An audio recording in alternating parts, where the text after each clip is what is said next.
The Works of Edgar Allan Poe, Raven Edition, Volume 1. Edgar Allan Poe, An Appreciation. Caught from some unhappy master, whom unmerciful disaster followed fast and followed faster, till his songs one burden bore, till the dirges of his hope that melancholy burden bore, of never, nevermore. This stanza from the Raven was recommended by James Russell Lowell as an inscription upon the Baltimore monument which marks the resting place of Edgar Allan Poe, the most interesting and original figure in American letters. And to signify that peculiar musical quality of Poe's genius which enthralls every reader, Mr. Lowell suggested this additional verse from The Haunted Palace. And all with pearl and ruby glowing was the fair palace door, through which came flowing, flowing, flowing, and sparkling evermore, a troop of echoes, whose sweet duty was but to sing, in voices of surpassing beauty, the wit and wisdom of their king. Born in poverty at Boston, January 19th, 1809, dying under painful circumstances at Baltimore, October 7, 1849, his whole literary career of scarcely 15 years a pitiful struggle for mere subsistence, his memory malignantly misrepresented by his earliest biographer, Griswold, how completely has truth at last routed falsehood, and how magnificently has Poe come into his own! For the Raven, first published in 1845, and within a few months read, recited, and parodied wherever the English language was spoken, the half-starved poet received $10.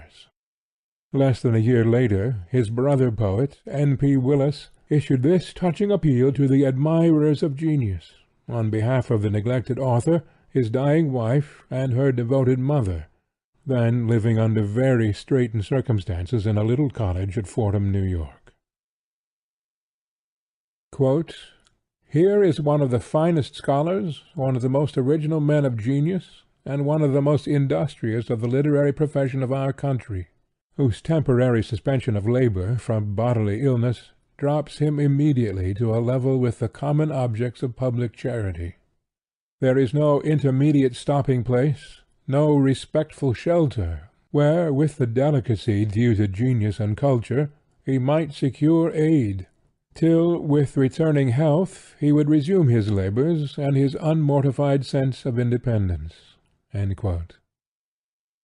this was the tribute paid by the American public to the master who had given to it such tales of conjuring charm, of witchery and mystery, as The Fall of the House of Usher and Ligeia; such fascinating hoaxes as The Unparalleled Adventure of Hans Pfaall, Manuscript Found in a Bottle, A Descent into a Maelstrom, and The Balloon Hoax; such tales of conscience as William Wilson, The Black Cat, and The Tell-tale Heart, wherein the retributions of remorse are portrayed with an awful fidelity; such tales of natural beauty as The Island of the Fay and The Domain of Arnheim; such marvellous studies in ratiocination as The Gold Bug, The Murders in the Rue Morgue, The Purloined Letter, and The Mystery of Marie Roget, the latter a recital of fact, demonstrating the author's wonderful capability of correctly analyzing the mysteries of the human mind;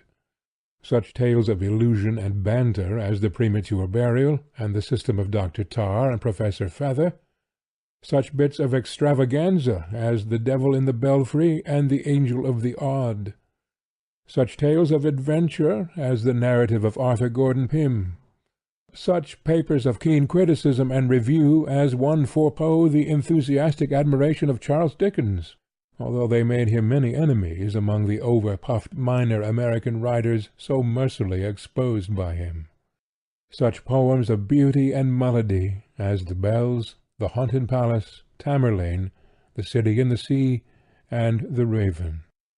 What delight for the jaded senses of the reader is this enchanted domain of wonder-pieces! What an atmosphere of beauty, music, color! What resources of imagination, construction, analysis, and absolute art! One might almost sympathize with Sarah Helen Whitman, who, confessing to a half-faith in the old superstition of the significance of anagrams, found in the transposed letters of Edgar Poe's name the words "a god peer." His mind, she says, was indeed a haunted palace, echoing to the footfalls of angels and demons.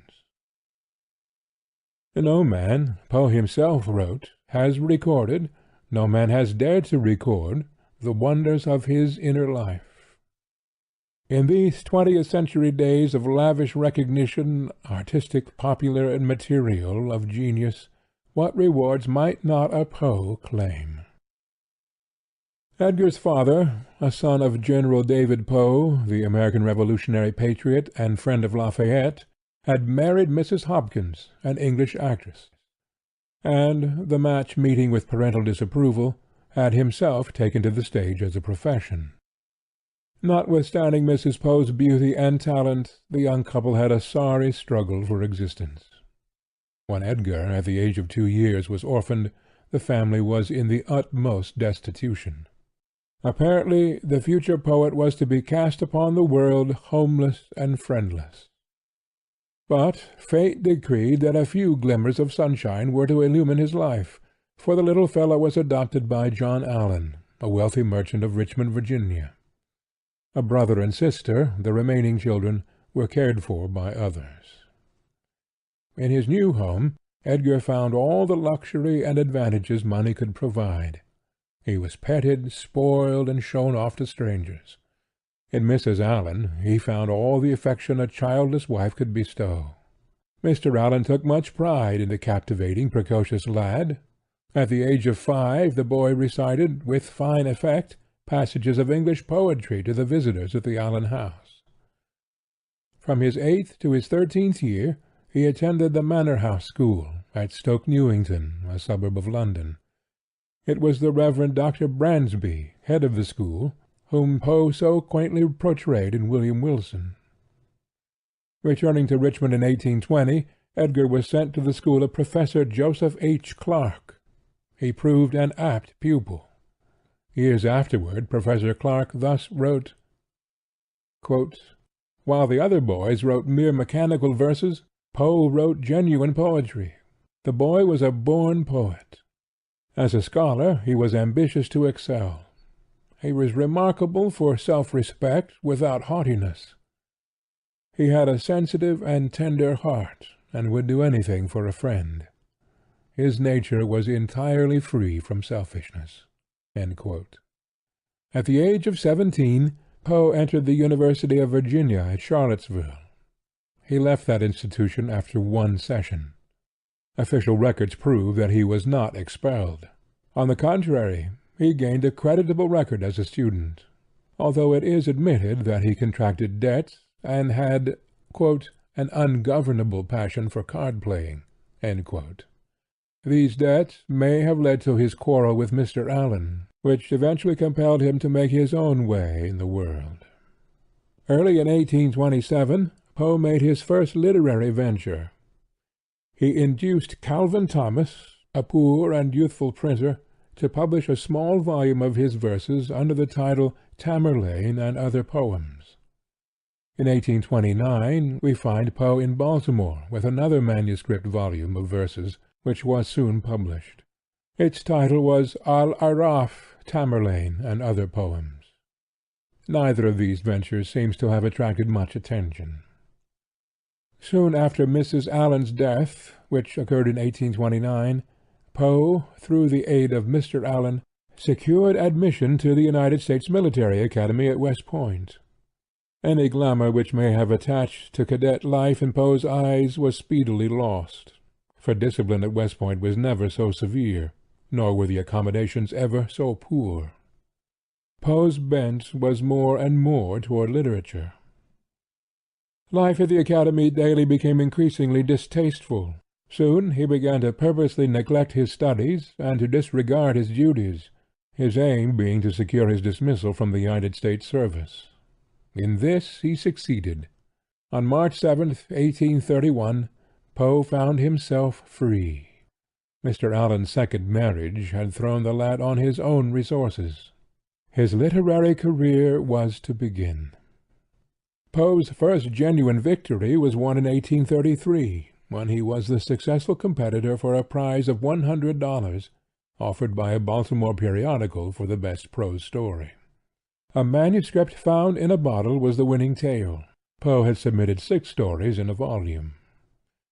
"Our only difficulty," says Mr. Latrobe, one of the judges, "was in selecting from the rich contents of the volume." During the 15 years of his literary life, Poe was connected with various newspapers and magazines in Richmond, Philadelphia, and New York. He was faithful, punctual, industrious, thorough. N. P. Willis, who for some time employed Poe as a critic and sub-editor on the Evening Mirror, wrote thus: "With the highest admiration for Poe's genius, and a willingness to let it alone for more than ordinary irregularity, we were led by common report to expect a very capricious attention to his duties, and occasionally a scene of violence and difficulty. Time went on, however, and he was invariably punctual and industrious. We saw but one presentiment of the man, a quiet, patient, industrious, and most gentlemanly person. We heard from one who knew him well what should be stated in all mention of his lamentable irregularities, that with a single glass of wine his whole nature was reversed, the demon became uppermost, and though none of the usual signs of intoxication were visible, his will was palpably insane. In this reversed character, we repeat, it was never our chance to meet him." On September 22, 1835, Poe married his cousin, Virginia Clemm, in Baltimore. She had barely turned 13 years. Poe himself was but 26. He then was a resident of Richmond, and a regular contributor to the Southern Literary Messenger. It was not until a year later that the bride and her widowed mother followed him thither. Poe's devotion to his child wife was one of the most beautiful features of his life. Many of his famous poetic productions were inspired by her beauty and charm. Consumption had marked her for its victim, and the constant efforts of husband and mother were to secure for her all the comfort and happiness their slender means permitted. Virginia died January 30th, 1847, when but 25 years of age. A friend of the family pictures the death-bed scene. Mother and husband trying to impart warmth to her by chafing her hands and her feet, while her pet cat was suffered to nestle upon her bosom for the sake of added warmth. These verses from Annabel Lee, written by Poe in 1849, the last year of his life, tell of his sorrow at the loss of his child wife. "I was a child, and she was a child, in a kingdom by the sea, but we loved with a love that was more than love, I and my Annabel Lee, with a love that the winged seraphs of heaven coveted her and me. And this was the reason that long ago, in this kingdom by the sea, a wind blew out of a cloud, chilling my beautiful Annabel Lee, so that her high-born kinsman came and bore her away from me, to shut her up in a sepulchre, in this kingdom by the sea." Poe was connected at various times and in various capacities with the Southern Literary Messenger in Richmond, Virginia, Graham's Magazine and the Gentleman's Magazine in Philadelphia, the Evening Mirror, the Broadway Journal, and Godey's Lady's Book in New York. Everywhere Poe's life was one of unremitting toil. No tales and poems were ever produced at a greater cost of brain and spirit. Poe's initial salary with the Southern Literary Messenger, to which he contributed the first drafts of a number of his best-known tales, was $10 a week. 2 years later his salary was but $600 a year. Even in 1844, when his literary reputation was established securely, he wrote to a friend expressing his pleasure because a magazine to which he was to contribute had agreed to pay him $20 monthly for 2 pages of criticism. Those were discouraging times in American literature, but Poe never lost faith. he was finally to triumph wherever preeminent talents win admirers. His genius has had no better description than in this stanza from William Winter's poem, read at the dedication exercises of the Actors' Monument to Poe, May 4th, 1885, in New York. He was the voice of beauty and of woe, passion and mystery and the dread unknown. Pure as the mountains of perpetual snow, cold as the icy winds that round them moan, dark as the eaves wherein earth's thunders groan, wild as the tempests of the upper sky, sweet as the faint far-off celestial tone of angel whispers fluttering from on high, and tender as love's tear when youth and beauty die. In the 2.5 years that have elapsed since Poe's death, he has come fully into his own. For a while Griswold's malignant misrepresentations colored the public estimate of Poe as a man and as a writer. But, thanks to J. H. Ingram, W. F. Gill, Eugene Didier, Sarah Helen Whitman, and others, these scandals have been dispelled, and Poe is seen as he actually was, not as a man without failings, it is true, but as the finest and most original genius in American letters. As the years go on, his fame increases. His works have been translated into many foreign languages. His is a household name in France and England. In fact, the latter nation has often uttered the reproach that Poe's own country has been slow to appreciate him. But that reproach, if it ever was warranted, certainly is untrue. W. H. R. End of Edgar Allan Poe, An Appreciation.